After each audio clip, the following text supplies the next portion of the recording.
그래서 여러분들이 그런 생각을 하시면 좋을 것 같습니다. 자, 리플 임원이 미국 XRP 비증권 분류한 것과 별개로 규제 명확성 필요. 그래서 이것도 보면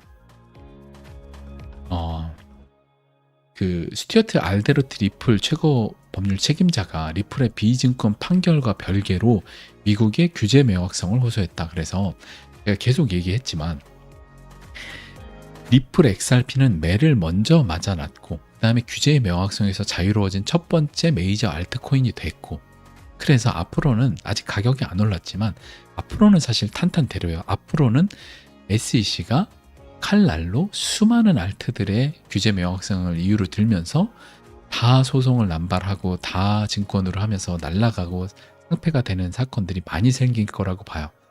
근데 지금 리플 XRP가 먼저 소송에서 증권이 아니라고 나왔다라고 해서 다른 알트코인한테 호재냐? 전혀 아니다 라고 이제 선을 긋는 거예요. 보면 친리플 변호사 존 디트는 리플 판결이 여타 토큰의 증권성 리스크를 해소해 주는 것이 아니다. 그래서 아날리사 토레스 판사 역시 중간 판결에 대해 전적으로 리플에만 해당된다고 강조를 했다. 판사도 이미 이건 리플에만 해당하는 거야.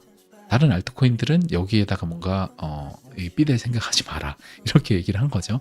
그래서 리플 투자하신 분들은 이미 매를 맞아놨기 때문에 여러분들이 그거에 대해서 그 인내를 한 겨울을 보낸 거에 대해서 자부심을 가지시고 이제 증명이 일어나면, 아직도 대부분은 다 안 믿지만 결국에 잠깐 이제 XRP 차트를 좀 보면서 한번 요 이야기를 해보면, 이따 볼 차트긴 하지만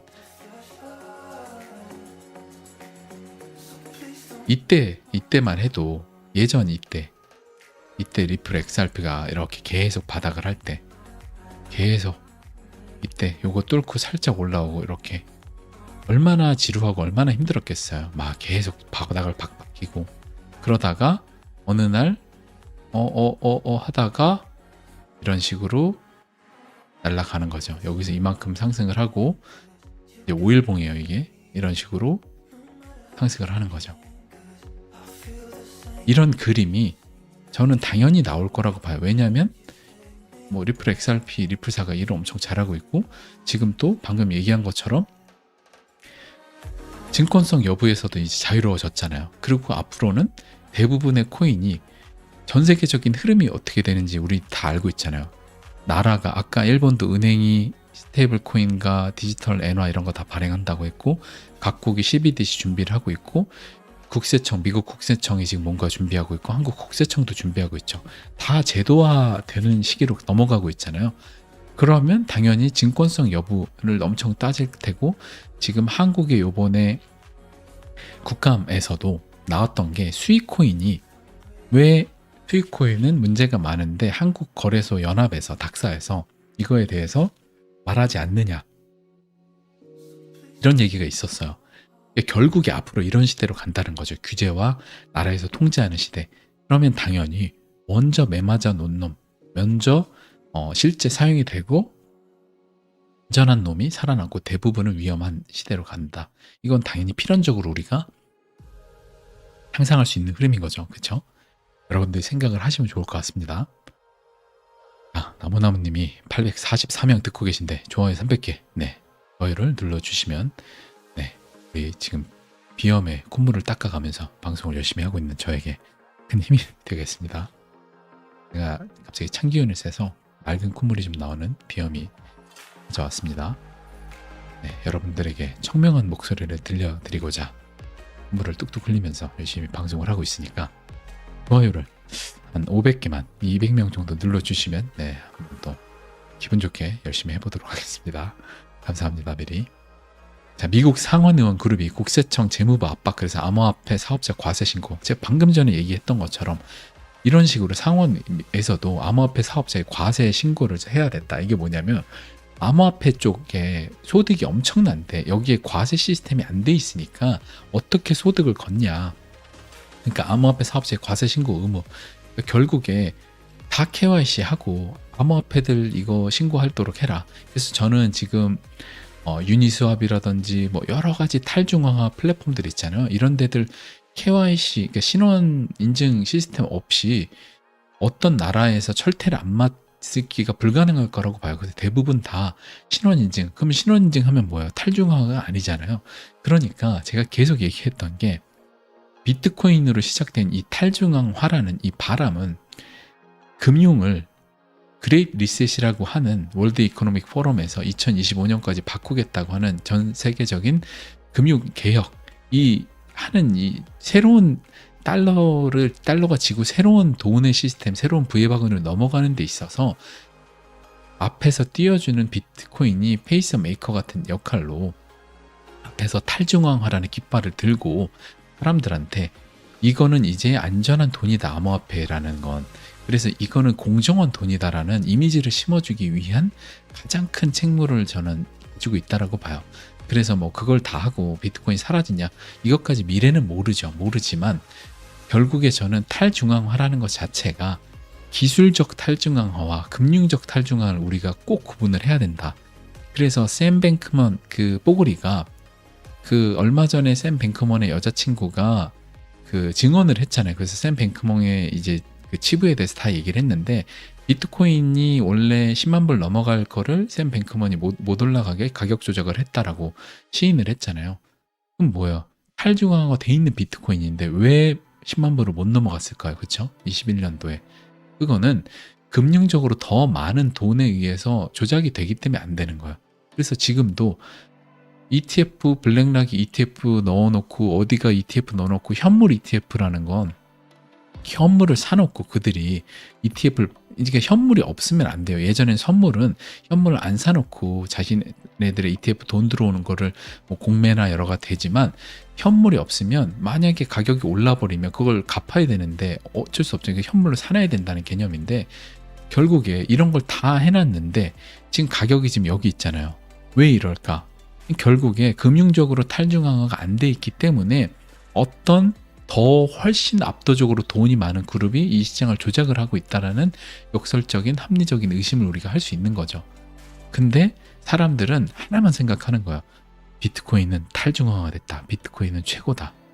비트코인 최고 좋죠. 저도 비트코인 투자하니까. 하지만 좋은 건 좋은 거고 인정할 건 우리가 인정하고, 여러분들이 시대의 흐름과 암호화폐에 대한 실제 굉장히 좋은 면도 있지만 늘 햇빛이 있고 뜨거운 게 있으면 차가운 것도 있고 어두운 면도 있잖아요. 빛과 명과 이제 밝음과 어둠을 우리가 생각을 해야 되는데, 빛과 어둠을, 빛은 암호화폐 굉장히 탈중화되어 있고 기술적으로 좋지. 결국 이건 나중에 돼야 될 거고, 하지만 지금은 시장이 태동되기 아주 작은 상태이기 때문에 굉장히 금융적으로 탈중화가 안 돼 있다. 이거는 팩트인 거죠. 어쩔 수 없는 거예요. 그래서 우리가 인정할 건 인정하고, 여러분들이 이런 흐름으로 가고 있기 때문에 진짜 지금 우리가 어떤 그 투자를 이어나가야 되는지 여러분들이 잘 생각을 해봐야 될 때다. 그래서 스탠다드 차타드가 이더리움 3년 후에 $8,000 전망. 그래서 제가 이더리움이 이번 사이클에 한 10,000불은 넘어갈 거라고 저는 예상한다라고 했잖아요. 보수적으로 예측을 했겠죠. 3년 안에 $8,000. 그럼 지금에서도 거의 한 4배 정도는 올라가는 가격일 거예요. 그러니까 1년마다 100% 이상 올라가는 자산이 어디 있어요. 그렇죠? 1년마다 거의 이 정도면은 한 3년 해가지고 몇백 프로가 올라가는 거잖아요. 그러니까 엄청난 그 수익률인 거예요.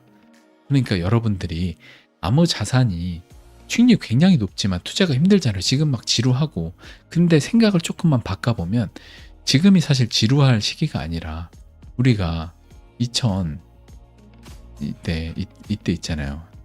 이때 차트 요럴 때 있죠. 요때 계속 여러분들이 비트코인 10,000불 넘어가는 거 맞냐 계속 이랬어요.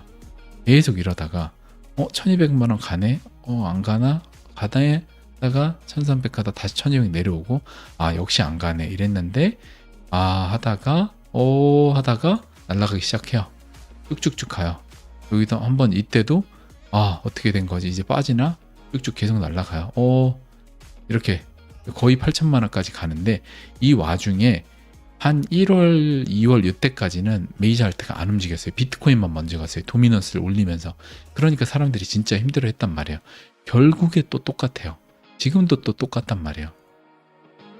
그러니까 결국에 그 시기는 오고 기다리는 사람한테 자기 순번이 오는 거예요. 이더리움에 8,000달러 가는 것도 결국에 오겠죠. 여러분들이 그거에 대해서 그냥 여러분들이 손에 공 들고 있다 떨어뜨리면 땅에 떨어지는 거고 공 던지면 날아가잖아요. 물 마시면 여러분들 물 어디로 들어가요? 이제 목구멍 타고 위로 해가지고 장으로 내려가죠.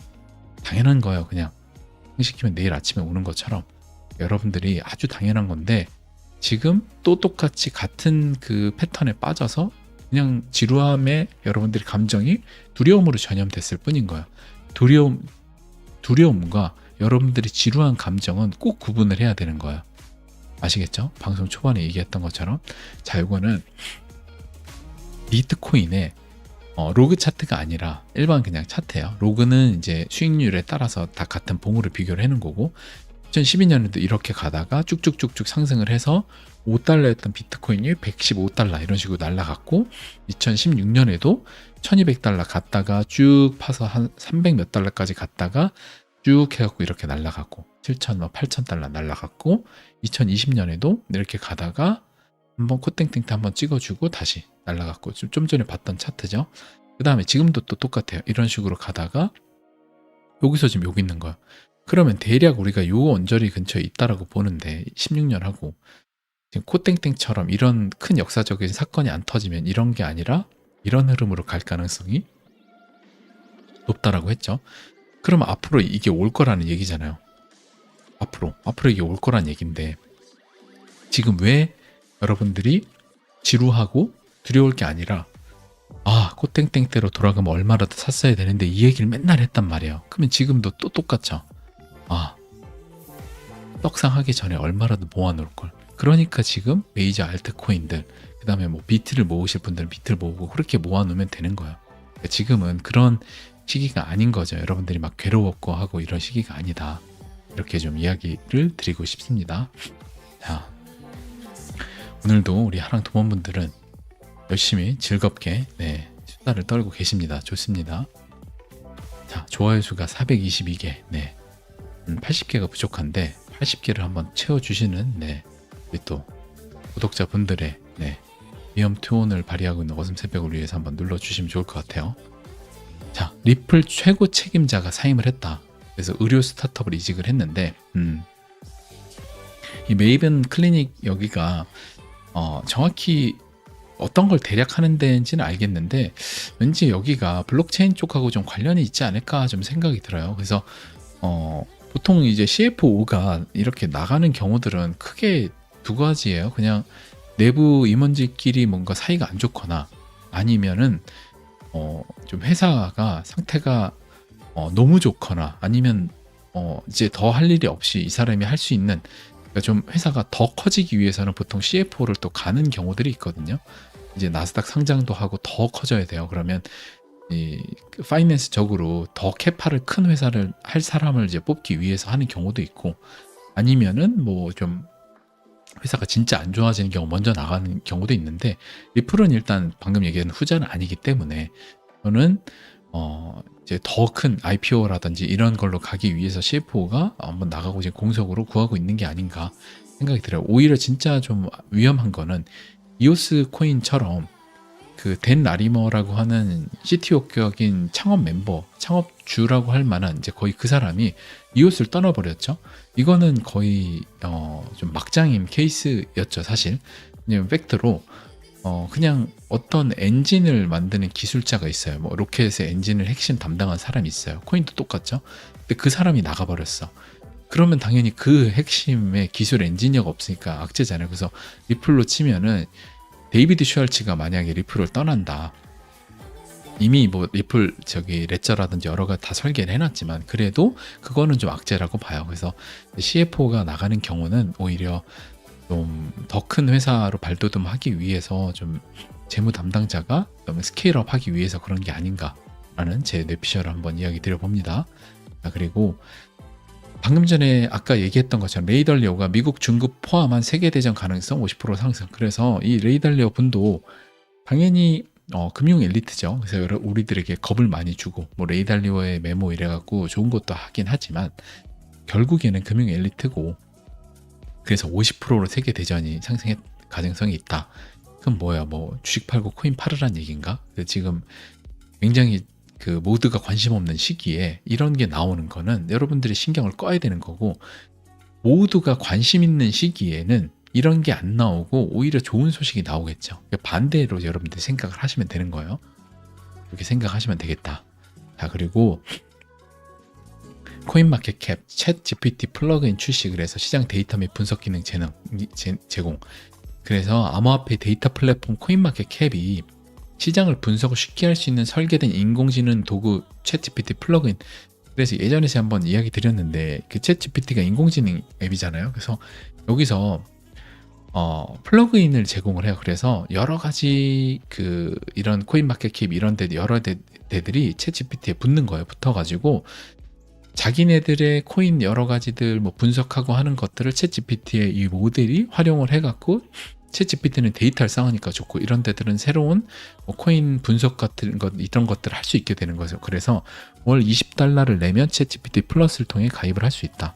그래서 챗 GPT를 통해서 영어 회화도 진짜 엄청나게 지금 좋아요.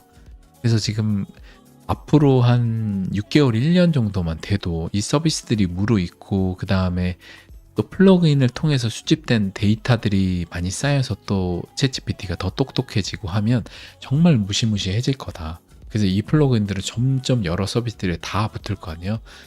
그래서 정말 앞으로는 오늘 이따 마지막 글에 이야기 드릴 AI 시대에 우리가 어떤 식으로 접근해야 되는지 여기서 결부되는 얘기인데, 많은 우리가 준비를 해야 되고, 그래서 여러분들이 제가 챗GPT 요거 저는 가입을 해서 이제 써볼 생각인데, 이런 것들 미리미리 써보면서 우리들의 미래를 준비를 해야 될 필요가 있다고 생각합니다. 자, 그리고 비트코인 현물 ETF 초읽기 들어갔다 그래서 SEC가 항소를 포기했다라고요. 블룸버그 분석가가 내년 1월 10일까지 승인 90% 자신. 그래서 블룸버그 분석가라고 하면 나름 이제 어느 정도 네임드가 있는 사람인데, 내년 1월까지 해서 승인 90%. 그래서 저는 여전히 지금 이런 생각이에요. 내년 1월 만약에 10일에 ETF 승인이 나요. 그러면 지금 비트코인 가격이 있는 게 아니라 좀 가격을 올려놓고 그 다음에 승인 나오면서 가격을 좀 더 한 달 올려요. 그럼 사람들 막 끌어모이고 불장 막 타오르고 사람들이 이제 돈 끌어다 또 넣기 시작해요. 그러면 한번 푹 빠졌다가 다시 이제 사이클 원래대로 가는 흐름, 이렇게 가지 않을까 좀 싶어요. 그 기대를 좀 하고 있고, ETF라는 변수를. 그래서 지금 분석가가 내년 1월 10일이라고 지금 승인 90% 자신한다고 했고, 그레이스케일이 지금 이제 요 넣은 거에 대해서 SEC가 항소를 안 했다라고 해서 요거에 지금 여러 가지 나온 거예요. 그래서 요 흐름을 보면 심리학적 관점으로 봤을 때, 투자 그런 심리 대중 패턴으로 봤을 때 좀 그런 흐름으로 가지 않을까, 이걸 좀 기대를 하고 있다라는 거, 우리들도 그렇게 좀 기대를 하고 생각하시면 좋을 것 같아요.